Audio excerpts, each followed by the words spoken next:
Hello, friends, and thank you for tuning in to our broadcast today. In a few moments, we're going to take you into a live session where Bishop Wayne was teaching a message designed to feed your faith and to elevate your understanding. We invite you to join in as if you were here in person and to light up the chat box with your comments and confirmations. This hour of power is your time to recharge, to renew, and even to reset your mind for a life of purpose, passion, and power. At the end of this message, we have an important announcement for you. So do stay tuned.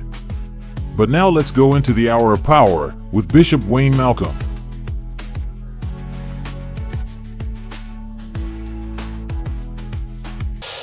So here's the outline for tonight's session. I'm going to kick off with some context for the concept. I'm going to talk about the end time parables. We're going to look at management or stewardship. I'm going to talk about equal opportunity, two groups only, different outcomes, the loser's game and the winner's game.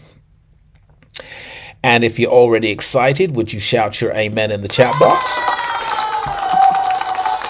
So let's go with some context for the concept. Now, all of the end time parables have economic implications in which promotion is linked to the stewardship or management of financial resources. Now, that's a big statement, so let's unpack it now. When I say the end time parables, I am referring to three very specific parables of Christ, and they are in Matthew's Gospel, chapter number 25. Now, why I call them end time parables is because there is no gap, there is no distance, there is no break between Matthew 24 and Matthew 25.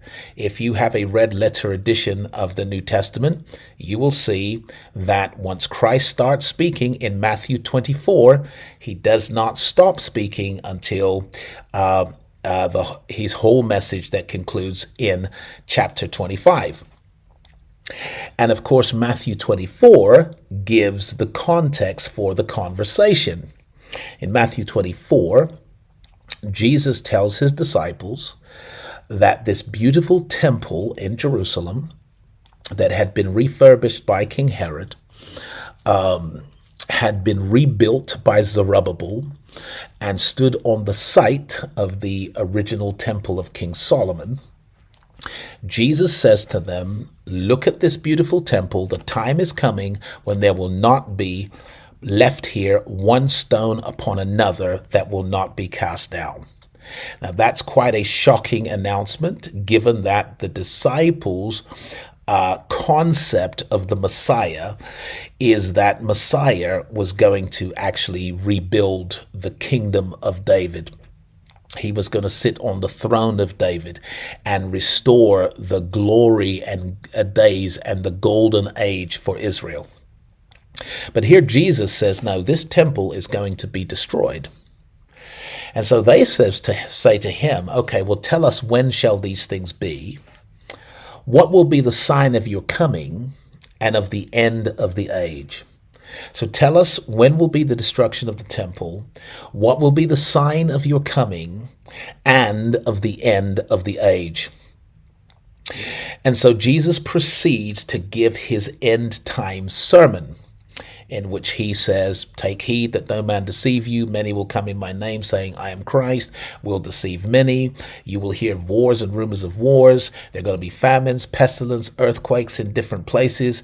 And he goes on to describe this scenario that looks chaotic on the surface. But according to Jesus, all of these things are the beginnings of sorrow. And that word sorrow literally means birth pains. So all of these things are contractions. They are contractions. And of course, contractions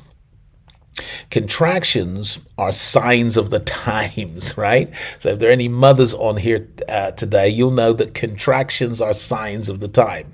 They are signs of the end, but they're also signs of the beginning. So as you approach the end of the pregnancy, these contractions increase in frequency and intensity. They become more intense and they become more frequent as you approach the time of birth. So the end of the pregnancy is the birth of the child. So these were not simply signs of the end, but they're signs of a new beginning. Signs of a new beginning. And Jesus is giving all of these signs about the end of the age and the beginning of a new world, okay, which some might describe as the kingdom age, the fullness of the kingdom. And so he's describing what the world is going to look like when the fullness of the kingdom comes. And there's going to be chaos, and there's going to be confusion, and there's going to be strife, and there's going to be wars and rumors of wars, and it's going to be a chaotic situation. All right, so he doesn't end his sermon there. He ends his sermon with 3 parables. And the 3 parables are the parables of the virgins, or the bridesmaids, the 10 bridesmaids. 5 were wise, 5 were foolish. Secondly, the parable of the talents, in which 3 of the master's servants are given talents of gold or silver. They're given the talents, and they're told to invest these. And 2 of them bring back a return on the investment, and 1 of them doesn't invest at all. And then there is a 3rd parable about the sheep and the goats. Okay. These 3 parables I call the end time parables. They are the end time parables because they're linked to the end time conversation. They're part of the end time conversation. And I don't know why we don't make this the big deal in the end time conversation. If you were to have an end time conversation with the average believer, that conversation would focus on wars, rumors of wars, famines, pestilence, earthquakes, false Christs, the love of many waxing cold, brother against brother. I mean, it would focus on all the negatives. But actually, the conclusion of the conversation is these 3 parables. So if we're going to think about the end times, if you're going to discuss the end times, you're going to have a conversation about the end times, then please make sure you address these 3 parables. Now, what I've said here in this introduction is that each of these parables have economic implications. Each of them involve an economic conversation. Each of them address finances, resources, and economics. And you don't even have to read between the lines to see this. So, for example, the parable of the virgins or the bridesmaids, what you'll see is that the winners in the story, because there are always winners and losers in each of these parables, which we'll deal with later on, but the winners anticipated a need and they paid for it in advance. Yep. So you say to me, Bishop, how do you know they paid for it? Well, when the 5 foolish virgins came and said, "Oh, give us of your oil," the wise virgins said, "You should go to those who sell it and buy it for yourself," which means that they had already anticipated a need and they had made the appropriate investments so they could be ready when the opportunity arrived. So there's economic implication right there. Number 2, the parable of the talents is pretty obviously a parable about money management. Okay? And the winners in the parable are the smart investors who were able to give returns to their master. What about the parable of the sheep and the goats? Well, the winners in this parable had both compassion and capacity to help those in need. Okay? You know, Jesus said to the sheep, "Come, you blessed of my Father, and receive the kingdom, enter the kingdom that was prepared for you from the foundation of the world." He said, "Because when I was hungry, you fed me. When I was thirsty, you gave me drink. You clothed me. You visited me." So in other words, you were able to take care of my physical, material, practical needs, so that you didn't just have compassion, you also had capacity. And of course, this means that there's a thread running through all three of these end time parables. And the thread is that they are all linked. Okay.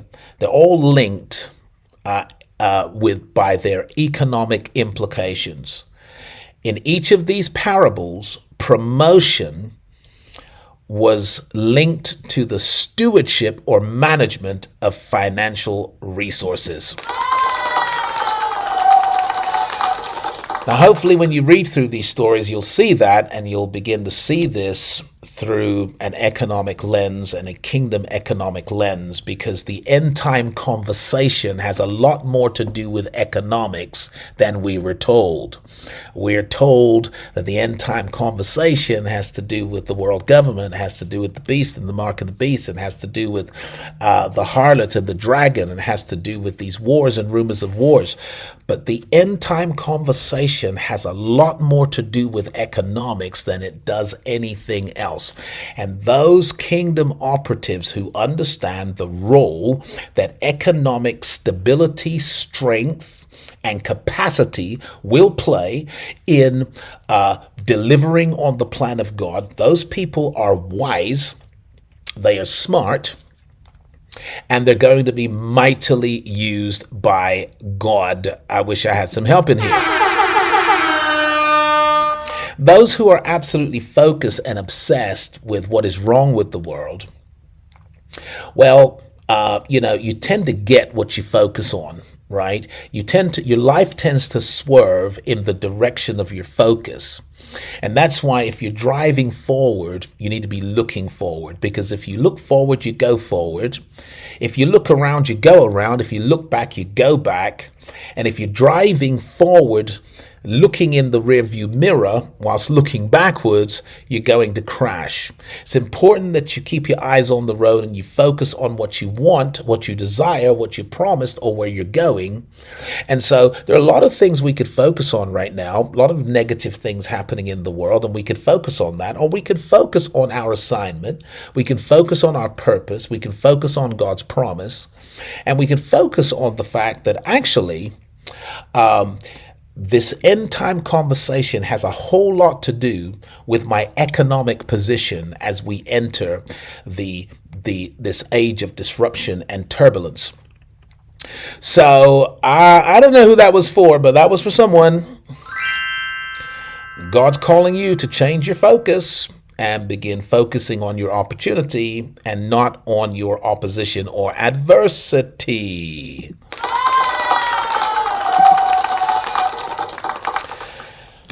So this brings me to the topic of management, because each of these parables show a group of people being elevated, promoted, or included because of the way that they managed their available resources.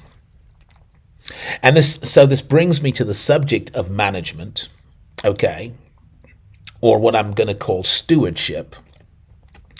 And I've got this statement right here. God doesn't give you what you want. He only gives you what you can manage. Now, that's a very big statement, but it's a very important statement for kingdom ambassadors and operatives. It's very important that you know that God will give you what you can manage and not what you want. And as much as that might sound a little bit mean, the truth is that parents, wise parents, cannot always give their children what they want, right? So the fact that you want it doesn't mean that you're ready to receive it. You have to grow up in order to get some of the things you want. And if as a parent I don't give you what you want, it's not because I don't want the best for you. It's that I don't want to give you something that you will destroy or that will destroy you.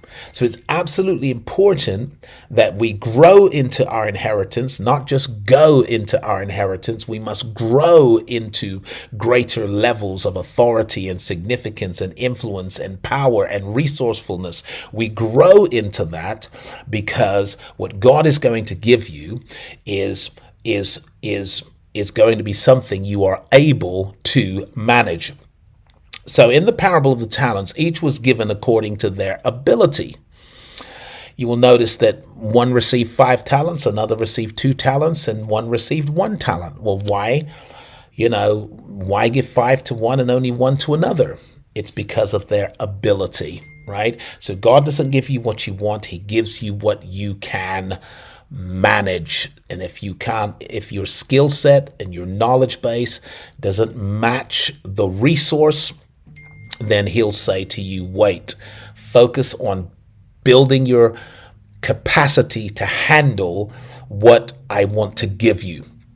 Because when it comes to inheriting and possessing promises, you have to become the person that can make the most of the opportunity. Otherwise, the opportunity is wasted. And that was really why Israel spent 40 years in the wilderness, because, God can get you out of slavery in a day, but it might take 40 years to get the slavery out of you. God got Israel out of Egypt in a day, but it took 40 years to get Egypt out of Israel. Because in Egypt, you are a tenant, but in Canaan, you're going to be a landlord. And you can't take a tenant's mindset or a tenant's skill set into a landlord opportunity. You're going to have a mindset shift, an identity shift. You're going to have to develop an entirely new set of skills, and you're going to have to acquire some new tools in order to manage the next level.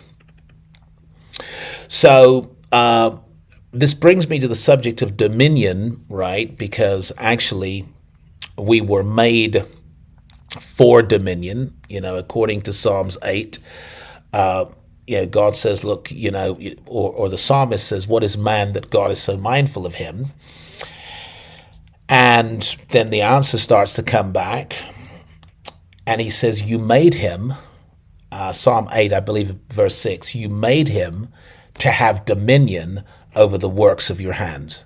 You made him to have dominion. This means that we were made to manage various aspects of God's work. Okay, so we're made to manage. Okay, someone need to say that in the chat box. I was made to manage God's work. I'm made to manage. You made him to have dominion over the works of your hands. And it's important that we think of dominion in terms of management and stewardship, and not in terms of ownership. Okay, not in terms of ownership. When God gave man dominion, he didn't make him the freeholder over the planet. God has retained the freehold on planet Earth and has effectively given to man a lease holding. So what that means is that the earth is the Lord's and the fullness thereof. God has retained the freehold. But what he's given to us is stewardship of the opportunity, stewardship of the resources, management of the moment. And so actually management is your purpose. Like your purpose is to manage a project. It is to manage a venture, an initiative. It's to manage resources. It's to manage a family. It's to manage your body. You are literally called and designed for dominating a particular domain, or managing, leading, stewarding in a particular field. And this is why God won't give you more unless you prioritize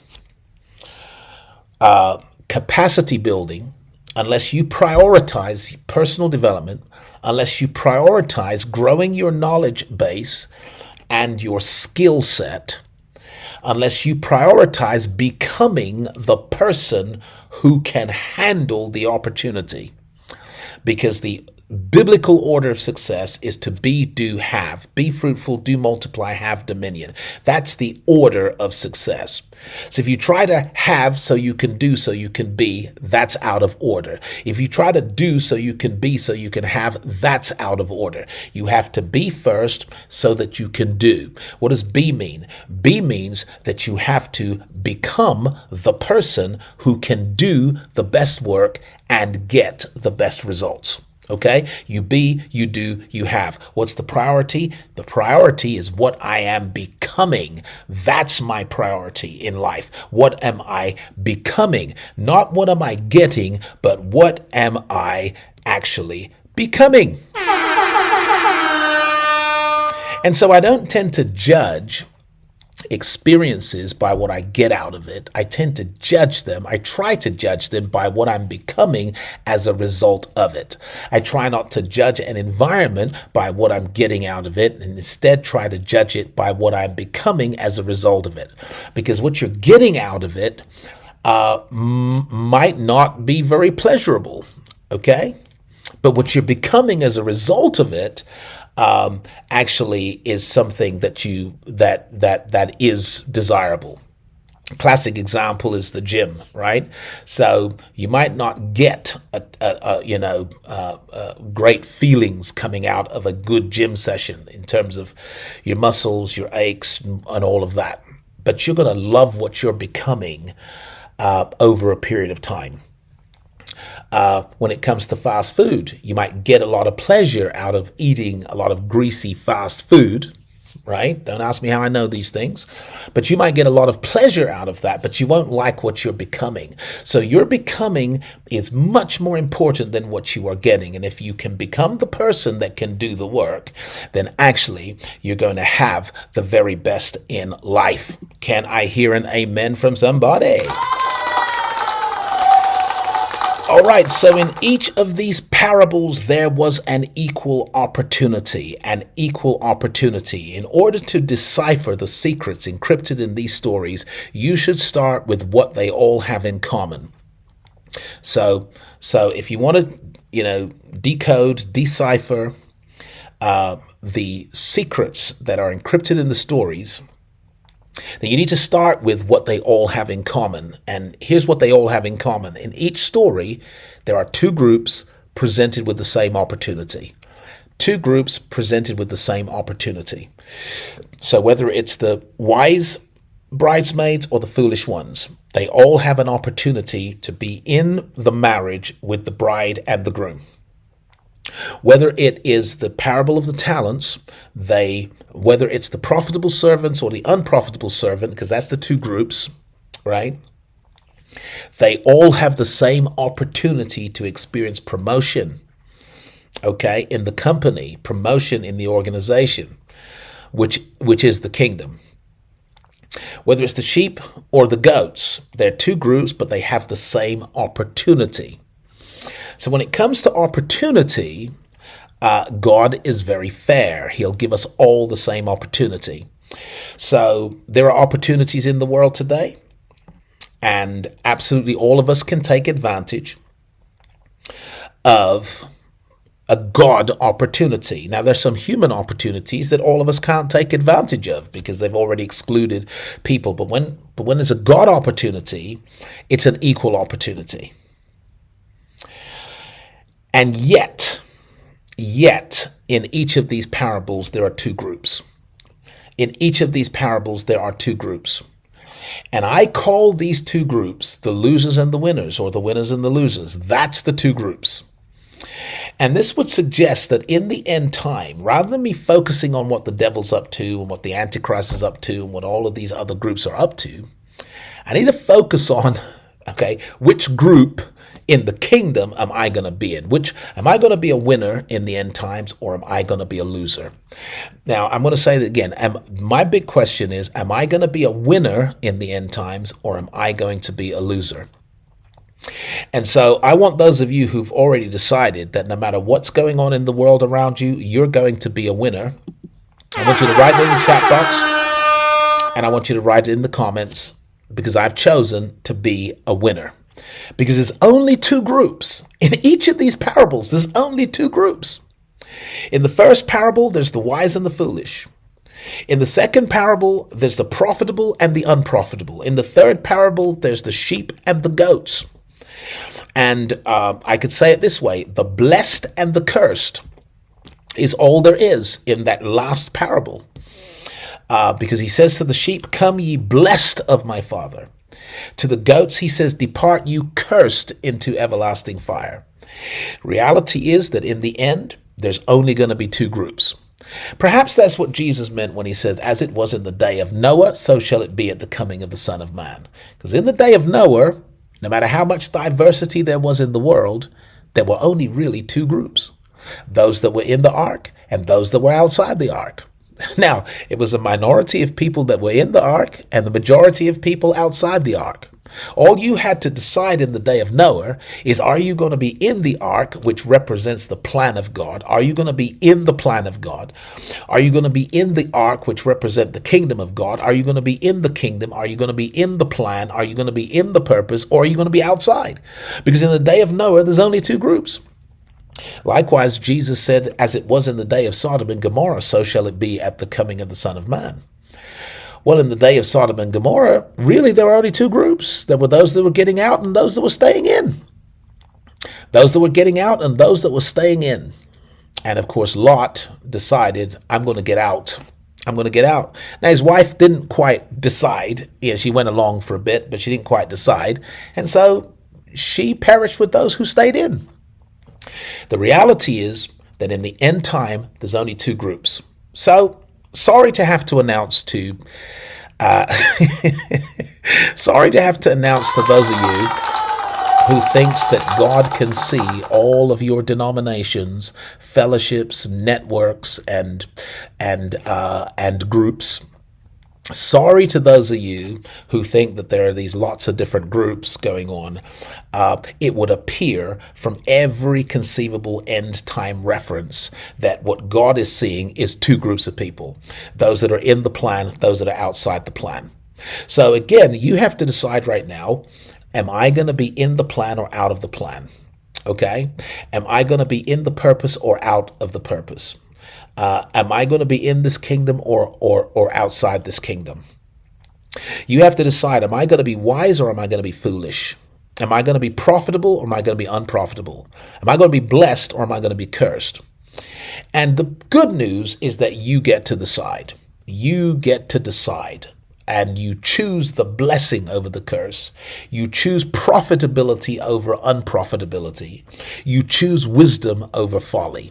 And if there's anyone under the hearing of my voice that's already made your choice, then just write in the chat box or in the comments, say, I've made my choice.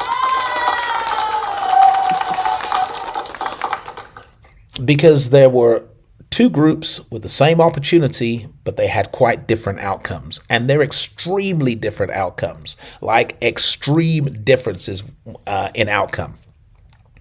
Each of these cryptic stories present different outcomes for different groups. On the worst end, there are people who are shut out.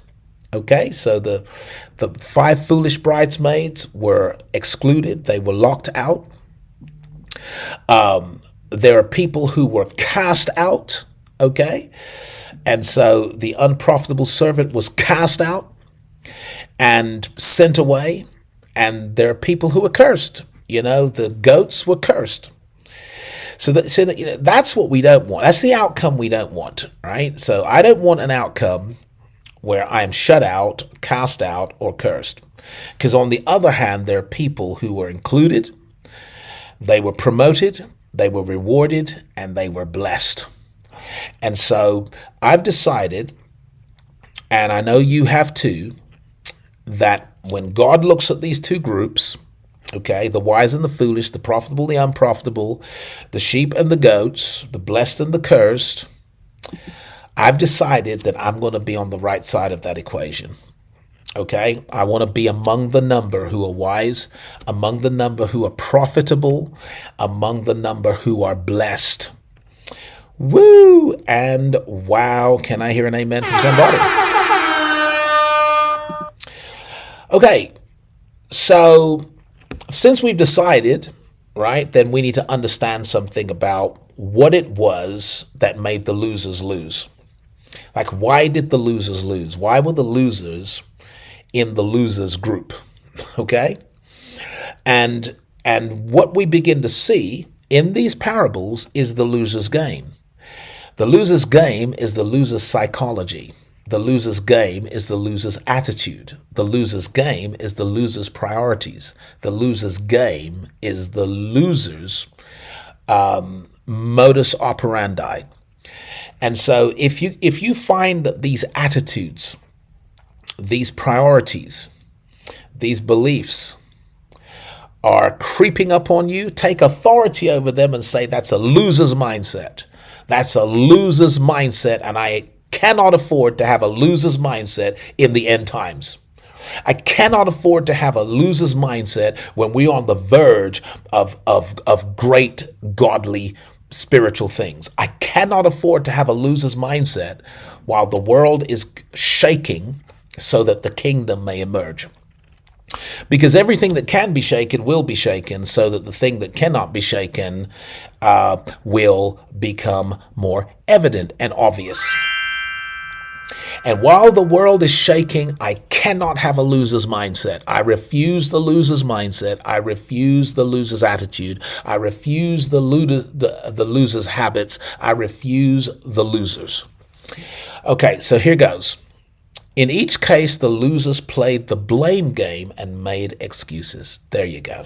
The blame game and the excuses. The external locus of control, where it's not my fault, it's someone else's fault. I am where I am because others didn't do what they should have done or did what they shouldn't have done. I am where I am for someone else's reason. Now, that's a loser's mindset. It's a loser's game. And if you win the loser's game, you lose the life game. All right? So here goes. Let's see how they were all playing the loser's game in each parable. The 5 foolish virgins blamed the wise for not giving them oil. So when you study the actual story, you will see that the announcement went out, "Behold, the bridegroom cometh, go you out to meet him." The wise virgins then took their lamps and trimmed their lamps, and the lamps were oil lamps, and they stayed alight because of the oil. The foolish virgins, the foolish bridesmaids, trimmed their lamps but had no oil in their lamps, so the fire would go out.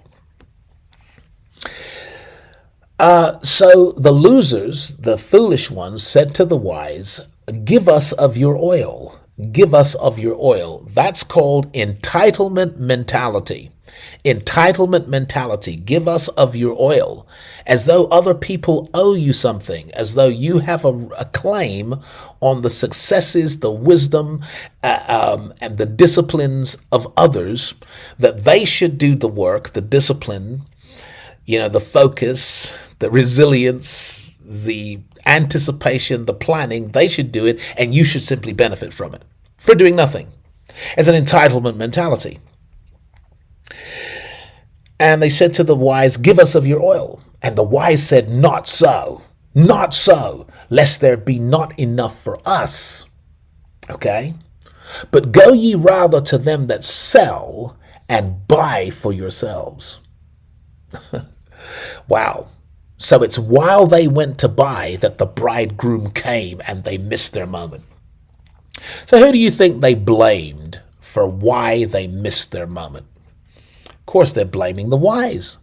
They're saying the only reason why we're out here is because this brother who had enough wouldn't share it with me.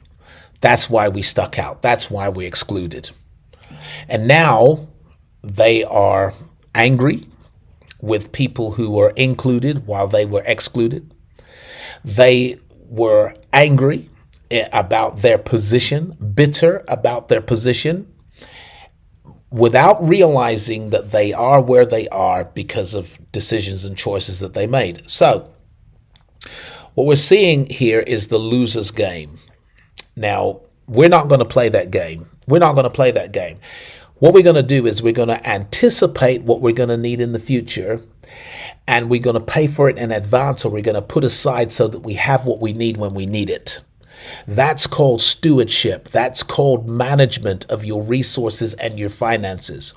And in order to do that, you have to become financially intelligent. And we're not born that way. The factory school system don't teach us how to do that. So we now have to prioritize growing our financial intelligence, learning about money and how it operates and how it works so that we can be ahead of the game, so that we're not caught by surprise and we're not caught unawares, because we have this ability to anticipate,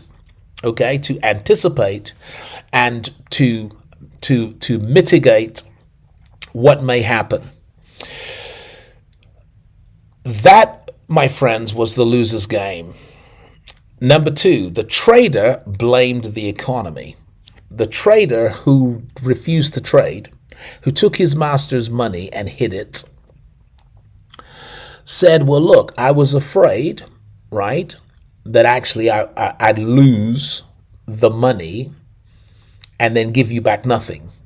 So instead of, giving you back nothing, I'm going to give you back something. Now, he can't see that what he's saying is, look, master, I wasted your time. I was the wrong person for you to invest in. If you wanted to keep the money safe, I was the right person. But if you wanted to multiply the money, I'm the wrong person, because I don't have that mindset. I don't have that skill set, and I'm risk adverse. So this person's blame was really at the economy. It was just at the state of play. Okay. And I think that you can prosper, thrive, and flourish in any economy. Why do I say this? Biblically, Isaac sowed in the time of a famine, and he reaped 100-fold. There are too many examples of God bringing forth rivers in the desert, causing the desert to blossom and bud and flourish. These are powerful, striking metaphors that basically say, look, whatever's going on around you, what's going on inside of you will overpower what's going on around you. So instead of blaming society, the government, the economy for where you are, shift your locus of control and begin to realize that you are in control. God actually gave you authority and dominion, and it's going to be how you decide that it's going to be. And you can change things by the quality of your choices, by the power of your decisions, and by your ability to follow through on a decision and take appropriate action. All right, the goats, they had an excuse. They claimed that they never saw Jesus in need. So what Jesus said to the goats is, when I was hungry, you never fed me. And when I was thirsty, you never gave me any drink, and you never looked after me. And they'd say, well, when did we see you hungry or thirsty or without clothes? When did we see you? And he said, as much as you've done it to one of these, the least of my brethren, you've done it to me. Whatever you do to my family, you do to me. Whatever you do to my family, you do to me. But their excuse was, well, we didn't know it was you. We didn't see it was you. So when making excuses for failure to see or seize an economic opportunity, you are already on the losing side and may end up being excluded from the wealth transfer. Wow and wow. That is, in fact, a light bulb moment. And it's a light bulb moment because we have to catch ourselves playing the loser's game and just stop it. We need to catch ourselves making excuses, playing the blame game, operating as though we're entitled. We've got to catch ourselves and stop that way of thinking, because the loser's game is the loser's mindset, the loser's attitude, the loser's beliefs, the loser's philosophy. It's the loser's priorities and practices, and we don't want any of it. So what about the winner's game? What was the winner's game? So here goes. The winners in these parables each possessed specific characteristics. The winners in these parables each possess specific characteristics. And remember, these are encrypted secrets, because God is really showing us how we will prosper, flourish, prevail, and fulfill our purpose and mission in life, even in the chaos. of transitional times. Okay? And here's the mindset. Here's the winner's mindset, the winner's attitude, the winner's priorities, and the winner's activities. These characteristics will set you apart as a kingdom operative and will give you an advantage in the marketplace. So here's number one. It's anticipation. The wise bridegrooms anticipated that at any time the bridegroom is going to show up, because that was how the customary weddings of the time was. You got ready and you didn't know when the bridegroom was going to appear. And when he appears, you have to trim your lamps and go into the wedding, because the wedding starts when he appears. So the wise anticipated this. So they went to the market, they bought the oil, they made sure that their lamps were ready. They got ready because they anticipated. And if you have the power of anticipation, if you are able to look ahead and begin to anticipate your needs, the needs of your family, the needs of your business, and begin to make preparations today for what you're going to need tomorrow, that's going to set you apart as a kingdom operative in the end times. I'm, of course, reminded of Joseph, who was able to anticipate 7 years of famine and behave correctly in the 7 years of plenty, because he anticipated 7 years of famine. Number two characteristic is expectation, positive and great expectations. The profitable stewards expected the best. So when they put their master's money out into the marketplace, they were expecting a return on the investment. And I want you to know that there is possibly no greater personal power that you could possess than the power of expectation. Because expectation is a level of faith that actually programs your mind to see an opportunity and to seize it. See, if you are expecting the worst, all you will ever see and notice is evidence that your expectation is accurate. But if you're expecting the best, if you're believing for the best and expecting the best, you're going to see things that other people do not see. You're going to notice things other people do not notice. You're going to take advantage of opportunities in ways that others would back away. Why? Because of the power of your faith in the form of expectation. The final one is compassion. Compassion. All right. So actually, you are your brother's keeper, okay? And you are the good Samaritan. When your compassion meets capacity, you become the good Samaritan. As you know from other sessions, the good Samaritan didn't just have compassion, he had capacity. Because compassion is typically demonstrated or evidenced by the practical support and assistance that you can deliver to someone who is in need. So this is God's way of saying, look, in the end times, okay, you can become phenomenally prosperous. You can become phenomenally successful. But do not forget those of my people who are still struggling, and make sure that with your great capacity, there is great compassion. The Spirit-Led Business Challenge was epic. The great news is that we're doing it again. From October 28th to the 31st, a group of no more than 12 entrepreneurs with big dreams and legacy goals will gather for a transformational experience.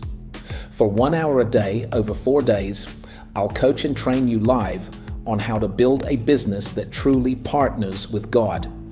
You'll learn how to cut a success covenant with God, read the biblical blueprints for business success, access your spiritual intelligence, discover God's guide to purpose-driven prosperity. It's live, practical, and interactive with answers to your real questions. Spaces are limited and it's strictly first come, first serve. And for those who secure their spot, I'm including a powerful bonus, my full spiritual intelligence course worth $1,000 completely free. This is your invitation. Don't miss it. Click the link and register today before it's too late. Hey, I'm Bishop Wayne Malcolm, author, coach, and founder of the Epic Kingdom Network. If you've ever felt like something's missing in what you've been taught about Christianity, you're not wrong. Most of us were taught that heaven and the hereafter are the goal, prize, and sole objective of the faith. But the original message of Christ taught us to engage, to influence, and to transform the world. Believe it or not, Jesus didn't die to get us into heaven. He died to get heaven into us, and then through us into the earth. What if I told you that Christianity was never meant to be a religion, but rather a relationship and a global revolution? A divine intervention, not a man-made institution. The original message and mission of Christ was hijacked, diluted, distorted, and replaced with a religion. My new ebook, Kingdom Theology for Kingdom Citizens, is not just another devotional, it's a call to action. A bold reintroduction to the original message of Christ, a message of dominion, not escapism, of transformation, not tradition. You'll learn what it means to rule and reign with Christ, to steward wealth with purpose, to influence government, education, culture, and business as an ambassador of heaven. This book will shift your lens, stir your spirit, and set you on course with divine clarity. And right now, for a limited time, I'm giving you free access to the digital and audiobook versions. No cost, no catch. Just click the link in the description, grab your copy, and step into clarity. Hey there, entrepreneurs! If you enjoy the teachings of Bishop Wayne Malcolm, I've got something amazing for you. Introducing the New Breed Community, an exclusive online platform for kingdom-conscious entrepreneurs, professionals, investors, and creators. This isn't just a community, it's a movement where we discuss and explore kingdom concepts. Here, kingdom-minded people connect, share, learn, and grow together. Inside, you'll find exclusive content from Bishop Wayne Malcolm, including special sessions just for members. And the best part? It's free to join. The New Breed Community sits on the Heartbeat platform, where Bishop Wayne Malcolm is excited to meet you online. Join us for weekly Q&A sessions with Bishop Wayne, and get exclusive insights that can transform your life. Love to read? Join our book club to feed your mind and spirit. Got a prayer request? Post it and let's lift each other up. Have a testimony? Share how God's goodness is shining in your life. We're more than just a community, we're a movement. Discover the powerful relationship between your profession and your purpose. Join us now on the Heartbeat platform. Connect with us and let's grow together. Bishop Wayne Malcolm and the New Breed Community are waiting for you. So what are you waiting for? Hit that join button and step into a world of connection and growth. A warm welcome awaits you. See you on the inside.